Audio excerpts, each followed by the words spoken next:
Good afternoon and welcome to Industry Focus on BDTV, where we spotlight several things going on in the industry, locally, globally, to identify their economic and business value, and of course, how it affects the GDP of Nigeria and lives of Nigerians. I am Onyeka Valentine. Here are the segments for today. Segment 1, business quote of the day on agribusiness, where we narrow down exactly words that will inspire those who are in agribusiness and those who intend to be in agribusiness. And 2, we have the captain's opinion, where we have our guest, of course, is also standing by, Farmer Samson Ogbole. He's someone who is seasoned when it comes to agriculture and, of course, has gone far and wide. He'll be giving us his own contribution and doing justice to our questions today. And segment number 3, deal or no deal. We want to know if recent happening in agriculture will help Nigeria move forward or not. Talking about cassava, so you don't want to miss that. And finally, we have retrospect. Before the coming of oil exploration, agriculture used to do a lot for us. When did that change? All this we'll find out right here on Industry Focus. My name, Onyeka Valentine. Stay with us. We'll be right back after this break. Welcome back. Welcome back. It is still Industry Focus, where we talk about different industries and the value that they add. Let's jump right up to our first segment of the day. All right, we have the business quote, and it goes this way.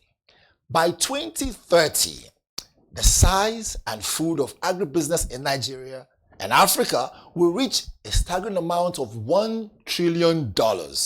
So if you are thinking of making money, now that's the sector to be in. If you heard that one, write that one down somewhere. For those of you who are getting into agribusiness, this quote will really help you. And of course, it's not my quote, but a quote from Dr. Akinwumi Adesina. You know him very well. He's the sitting president of the African Development Bank and was one-time minister for economy in Nigeria and every other areas that he has done in the economy. He was once a minister. All right, so write that one down and that could power your day. Segment 2, right up so we don't waste much time. So welcome back again so that you do that which you need to do and move to the next level. Our guest is sitting, waiting for us via Zoom. In case you thought he was in the studio, he is via Zoom waiting for us. So let us read straight up into who he is and why he has made it so far in the agribusiness. Farmer Ogbole Samson is a true pioneer in the field of agriculture. He is a visionary leader who is using technology to not only revolutionize the way we grow food, his work also adds a lot of value, all right? So you can't miss it for the world. Talking about Soilless Farm Lab, there you can find him. His groundbreaking ideas has created a lot of opportunities for a lot of young people. The potential to transform the global food system can never be in doubt. With someone like that, who obviously is our guest today. Now, Farmer Samson's approach to agriculture is based on the principle of sustainability, efficiency, and innovation. He believes that we can produce more food with less land, water, and energy by using technology to grow plants in a controlled environment. His all-based irrigation system ensures that plants receive optimal amount of water, nutrients, sunlight, and very more importantly, a healthier and far more conducive environment and more productive crop. Farmer Samson is also committed to sharing his knowledge and expertise with others. He regularly gives talks and workshops on modern agriculture and is also looking forward to new ways to train and mentor young farmers. Ladies and gentlemen, help me welcome my guest, Farmer Samson Ogbole. Hello, are you there? Mr. Samson, can you hear me? I am. Good afternoon. Fantastic, Thank you for fantastic. the platform. Thank you so much. We cannot see you. I don't know if your video is off so we can see you clearly. Are you there? It's on now. Yes, I am. Great stuff, great stuff. I hope I was able to do justice to that introduction.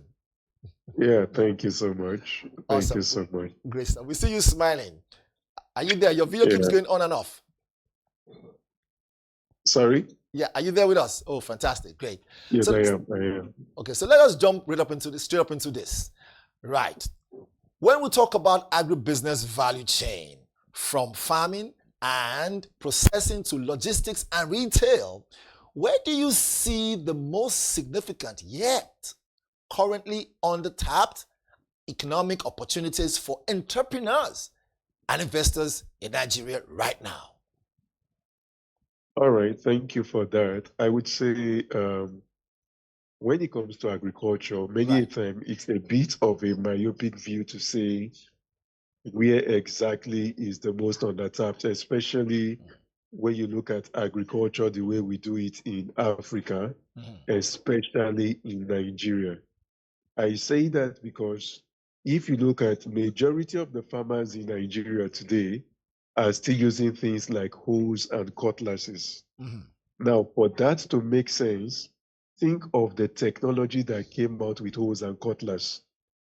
Hoes and cutlass predicts landlines that we used to use those days as telephone. Hoes and cutlass predates biro.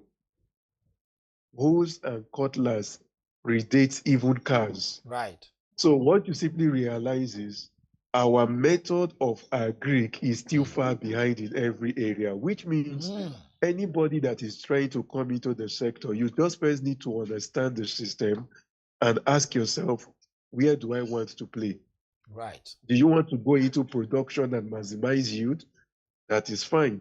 Do you want to focus on distribution, storage? I mean, Nigeria as a country, over 90-something% of transporters of food produce are using the wrong kind of vehicles. So that remains a big issue. I'm sure you'd have heard some people say things like, Nigeria is not suffering from a production problem as much as a distribution problem. Because every year we hear places like Benue and their likes having a whole lot of food waste, which means there is nobody to distribute from where there is glut to where there is scarcity. So it's a whole lot. Is it value addition? So it's not where is the most, it's a question of where does the person, whoever is investing, what do you understand? What are the strengths that you have that can allow you leverage so that you can build on that gap that already exists and make something out of it? Okay, on that part, to make something out of it, I know Nigerians are out there wanting to make something out of agriculture, but some people don't know where to start. But like they say, start from the very beginning. So let us jump into this next question. Now, how can we truly empower smallhold farmers to climb, the value chain? So thank you.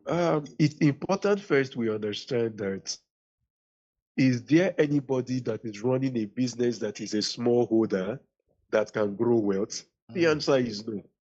Whether you are a smallholder kiosk owner, smallholder tailor, smallholder shoemaker, the problem with this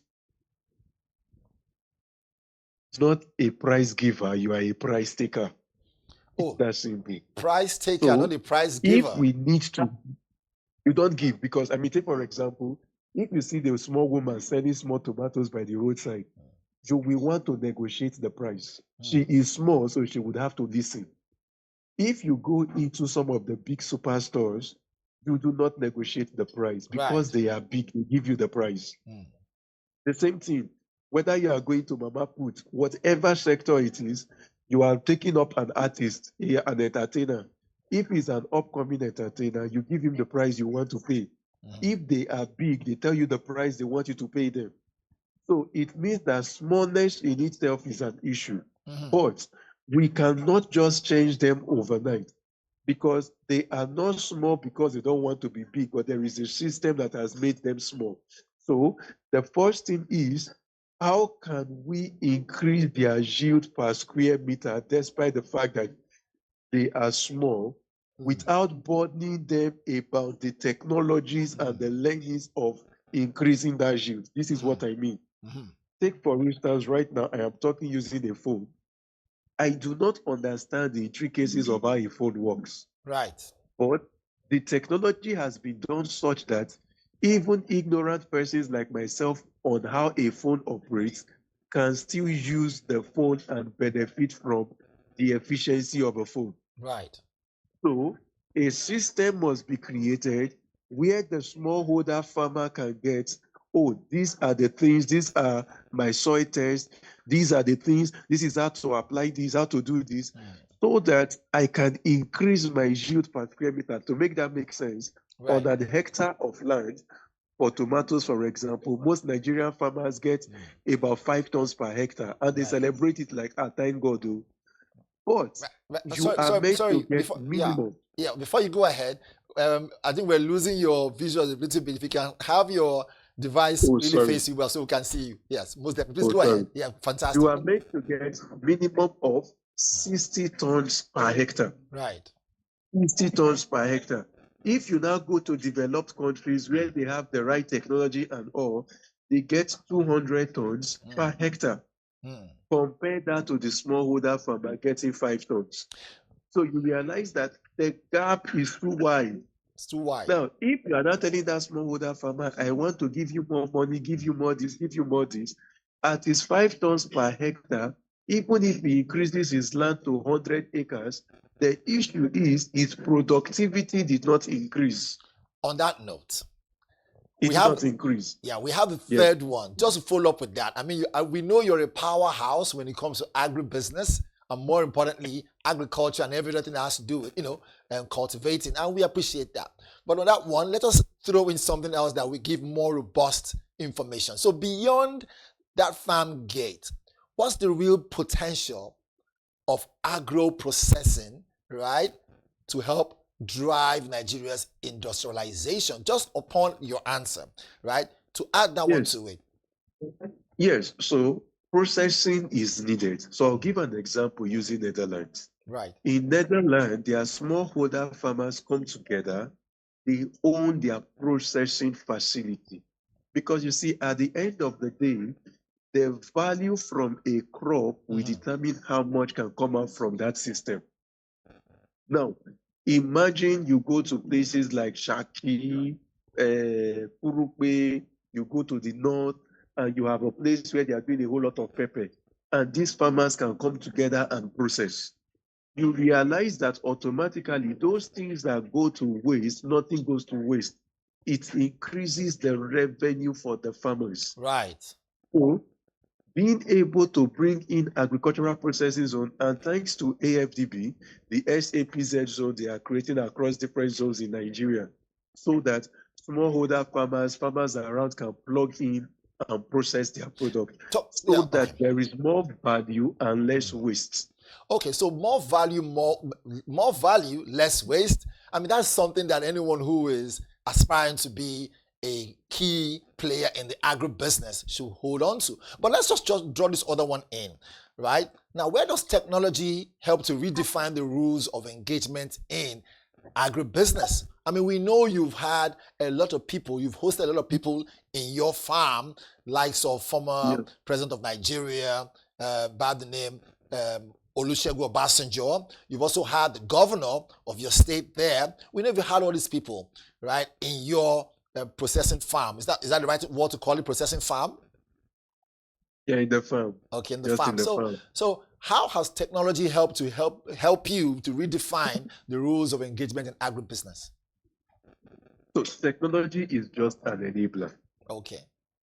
Technology is an enabler. How do I mean? Right. If I take a calculator and I wanted to type 10 times 10, and I mistakenly typed 10 plus 10, calculator will tell me 20. Right. But my overall answer for whatever I'm trying to solve will still be wrong. Right, right.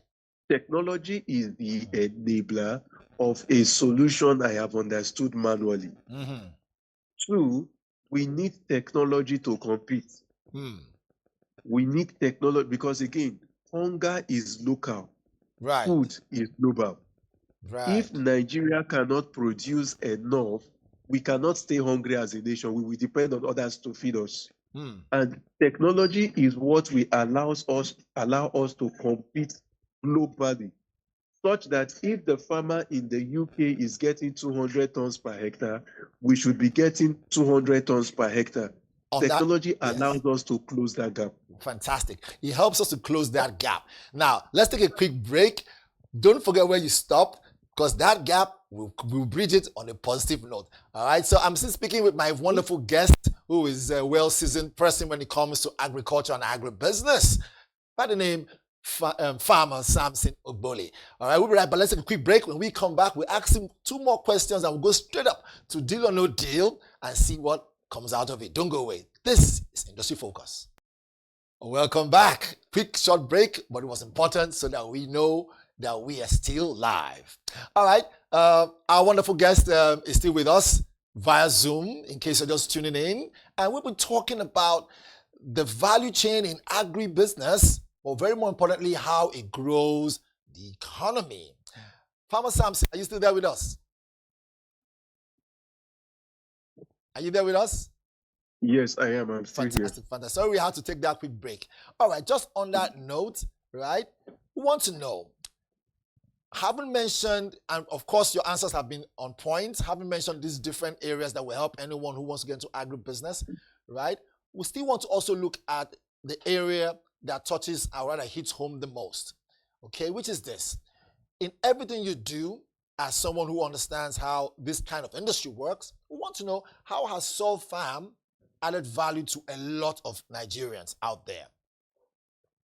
So for us as a company, what Soilless Farm Lab has done is, first, we are farmers. Okay, Soilless Farm, right? I said Yeah. Soil Farm. So Soilless Farm, go ahead, please. Yeah, that Soilless Farm Lab, first is, we are farmers. Right. We are one of the first few farms that started the whole year-round production, right, to ensure that production is not about seasons. And we say that because we understand that hunger is not seasonal, so the food production itself cannot be seasonal. Right. That is number one. Number two, we are one of the first few farms that brought about something we call price lock, which is basically, and the reason why we brought that up was because we realized that, NBS gave out a statistics last year that Nigerians spend over 50% of their revenue on food. And two, you also realize the fact that there are 2 ways to create people, to give people wealth. It is either you increase how much they earn, or you reduce what they spend money on. Now, we cannot increase everybody's salary overnight or revenue, but we can help you fix what you spend money on. We started this whole thing called price lock, where our customers can lock in with us, and for a year, your price of food will not change. Beyond that, we have also been able to train young people for free.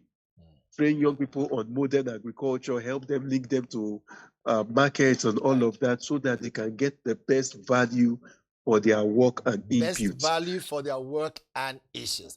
Farmer Samson, we cannot thank you enough. We'll do a part 2 of this, right? And because of time, which will go on and on. But before we leave, if you're still there, we have something that we always do on this show, and we call it Deal or No Deal. Are you there with us?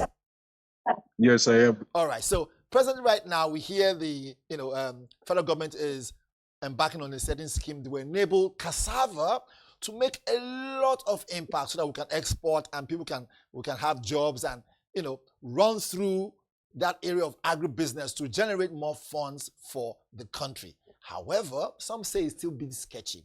What is your take on this? Do you think it's a no deal for our economy? Because we're a business station, we follow the money. Or do you think it's a good deal? What do you think? If we get it right, it's a good deal. I will give just 2 scenarios for people to understand why I say if we get it right, it's a good deal. Rewind back to 20, 30 years ago as young Nigerians. Remember that rice used to be the food we ate only on Sundays or special occasions. Right. We had our local food that we ate a lot. Today, we depend more on rice than our local food. Right. Why did we kill where we have strength over where we do not have strength? That is because the owners of such food pushed it to us. Number 2, one of the most expensive meal you can eat in the world today is sushi. Sushi, for God's sake, is uncooked fish. Why is that big? That is because the nations that own that food did everything possible to ensure that we saw it as big. Why then can't we push our own? Cassava, we are the largest producers of cassava in the world. We should start thinking of how to use cassava to produce everything and anything, so that everybody in the world knows us with cassava and yam, live on cassava and yam, use it for soup, pasta, wine, anything. There should be cassava inside. It is what we have. It is what we should push, promote, do everything around it to make it a commodity that becomes something that you cannot do without. So if we get it right, good deal. Bring in food scientists, let them think out ways to eat cassava beyond pounding, Right. garri. Think of new ways to eat it and make it a mainstay food. Make it a mainstay food. Mr. Samson, we cannot thank you enough. You have hit the nail on the head and given us something to think about. And of course, we know the federal government is also watching and they are taking notes. Mr. Samson, thank you so much for joining us today on Industry Focus. Hopefully, we will call upon you anytime again in the future and you do great justice to our topic. Thank you so much, Mr. Samson. Thank you. All right. Thank you so much. Thank you so much. All right, ladies and gentlemen, if you're listening right home and we are watching also, I hope you're able to get one or two things from what we discussed about agribusiness and the economic value and opportunities that it lies and shows and brings in front of us. Okay? So it's time for us to go. But before we go, it's important we always say this, that anyone that knows where they're going to remembers where they're coming from. So let's do a bit of retrospect so you know exactly how agriculture, right, has made so much deal. Very quickly, all right, so from the 50s to the present day, agriculture, of course, agribusiness in Nigeria, evolved from subsistence, of course, moving from that angle, right, of subsistence and other areas of farming to the area of crude oil when we finally discovered it. That put agriculture on the side. Subsistence. That is the question. Time to leave the studio. Until next week, Onyeka Valentine is my name. This has been Industry Focus. Bye-bye for now.